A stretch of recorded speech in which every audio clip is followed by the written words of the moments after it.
President Trump says he's going to be temporarily suspending immigration into the U.S. because of the coronavirus epidemic. Now, he made that announcement in a tweet last night. So Weijia Jiang has been standing by at the White House to give us a little more information. We know that the president does love to shift policy by a tweet, but that doesn't give us a lot of detail. He's sort of hanging this decision on the need to protect American jobs. But is there anything else that you can tell us about it?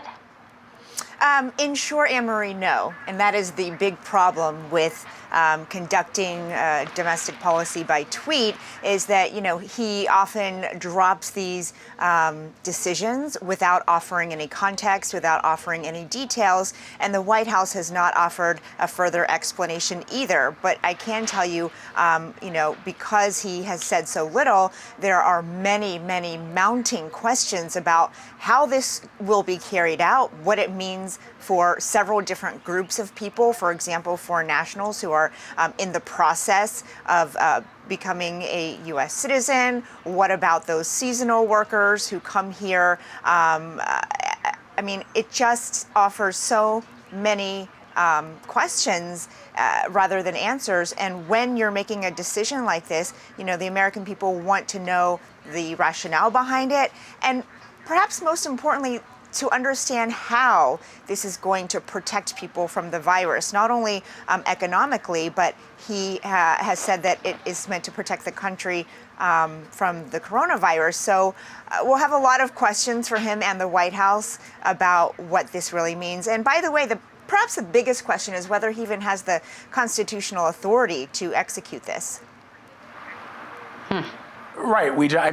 It's hard for me to wrap my head around this because on one hand, the president of the United States is essentially saying, look, the country is ready to begin reopening, and he's cheerleading some of those people who have been protesting the stay-at-home orders or the social distancing measures that have been put into place by his own task force, right? But now he's saying, no, wait. In fact, the threat is so great from this invisible enemy, the coronavirus, that we need to actually suspend immigration to the United States. But that doesn't mean people can't travel from anywhere into the country. That hasn't been suspended. So I guess it's hard for people to understand. And we ask you this question every day, Weijia, which is, the president saying one thing on one day, or people that are part of his administration, whether it's the coronavirus task force, whether it's the Secretary of the Treasury saying something, and then the president upending that in a tweet. Is there anything other than the fact that this will perhaps fuel the fire to the president's base, because immigration is one thing that he can always go back to, that he can always draw from. But the reality is that the immigrants that are coming to this country, it's not about the jobs, it's not about the coronavirus, it's about something else, but we really don't know what that is.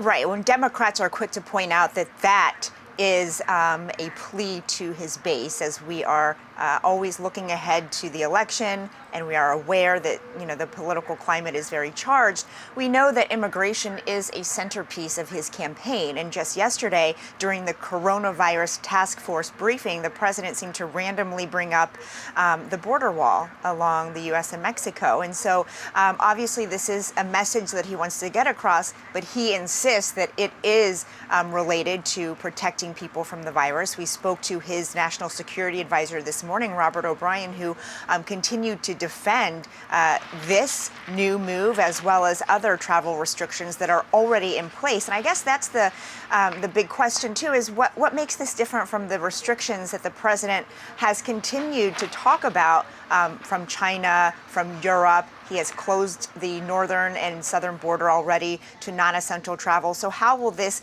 do even more when you're talking about legal immigration? And again, we don't have those answers right now. Yeah, Weijia, that's exactly the question that I asked myself when I saw that tweet. I thought, there have been progressive restrictions in the last few weeks, and it's completely reasonable in the midst of a coronavirus pandemic to perhaps put new visa applications on hold, right? That makes sense. And I thought, is this any different than what's already occurring right now? But of course, like you mentioned, we don't know because we don't know the details. So I'm going to switch over to another topic now, because I know we don't have all day with you, though we wish we did. We've talked about the relationship that the president has with these governors and how it's sort of been hot and cold, sometimes praising, sometimes critical, but the governors also know that they have to depend on the president for many, many things, and so staying in his favor is beneficial. That being said, we know that Vice President Mike Pence spoke to governors on the phone. Do we know how that conversation went? Well, we know that they are asking the White House for help about a few things, specifically testing, which we have talked about already.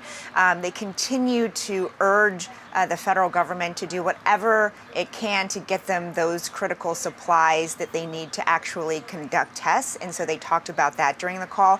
We also know that Democratic governors in particular asked the vice president for assistance in curbing those protesters that we are seeing, many of whom are not social distancing as they demand the country reopen now because the president has sent some mixed signals about what they ought to be doing. He says that they are following guidelines, but the video that our crews are capturing from the field tell a very different story. The president has supported the protesters, saying that they have every right to talk about why they want their livelihoods back. And sure, that's true, but the problem is that he's contradicting his own administration and task force by saying, go ahead and do that, even if you're not taking the proper precautions. And so these governors want the White House to send more of a message that, if you're going to protest and demonstrate, we need you to do it in a way that is safe for everybody. And we need you, especially the president, to deliver some more clear messages, because you'll remember, I know you guys have been talking about his tweets to liberate certain states while those states were just trying to follow the very rules that his administration set. So they're asking for help to try to get that message across to people. Speaking of numbers, Weijia, I want to draw our viewers' attention to something that you tweeted earlier today. You said this: President Trump says, quote, "I don't care about briefing ratings." He's tweeted about them 7 times in the past 23 days. Numbers he has not tweeted about: 787,960 U.S. cases, 42,364 U.S. deaths. I mean, when you talk to those around the president, and I know you're never going to get the answer from President Trump, he'll tell you standing there at that podium he doesn't care about these briefings. And then in the middle of a cable news morning show, he starts tweeting at the anchors of that morning show because they are criticizing him and disparaging their network, disparaging their ratings, which actually are not what the president says that they are. So clearly he cares about them. And I wonder what those around him, including the vice president of the United States, who at least appears to be attempting to put into place these guidelines, these measures that have been formulated by Dr. Fauci, by Dr. Birx. What are those around the president, his press people, the press secretary? What are they saying when the president says one thing at the podium, I don't care about ratings, and then spends the night and the early morning tweeting about them? Well, I think when it comes to TV and ratings in particular, it's no secret that he does care deeply about them. And he understands them and understands the value of having a platform, even if that means it's on a network that he tends to disparage on a regular basis. And so he's very media savvy. And because he doesn't have the opportunity to travel around the country right now to deliver these campaign rallies, I don't think it's a secret either that he is using these briefings to share some of the messages that he would if he were able to have an arena of thousands of people. And so, the tweet itself is a contradiction because he's tweeting about how his ratings are through the roof, better than the NFL, better than the reality show The Bachelor. And at the same time, in the same message saying, by the way, I don't care. I'm just telling my, tens of millions of followers that it's a fact that I have good ratings. And so it's not to say that he cares more about ratings than other things. It's just pointing out a discrepancy in what he claims and what is actually playing out. Listen, Weijia, sorry, I almost wanted to laugh a little bit, but let me ask you about the Paycheck Protection Program. We know it ran out of money. We know that an awful lot of larger small businesses were able to access some of that money, but they have been negotiating in Congress to refund that that pot of money. What's happening with that? Can these businesses start reapplying? They need it.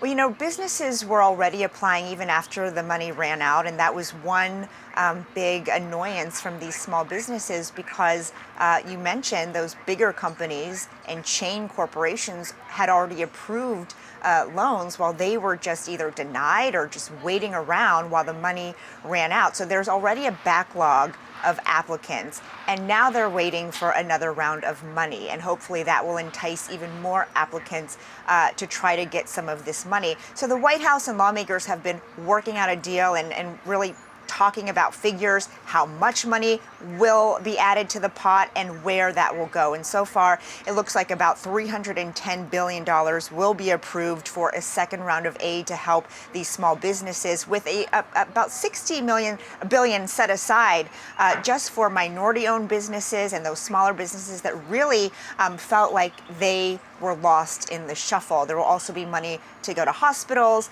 and a national testing strategy. At least that's what Democrats want for the coronavirus. And it seems like they just have to dot the I's and figure out, the language that they're going to use. But the framework of the deal is pretty much done, and the president is very optimistic that it's going to get passed and hopefully signed so those businesses have a second crack at getting some help.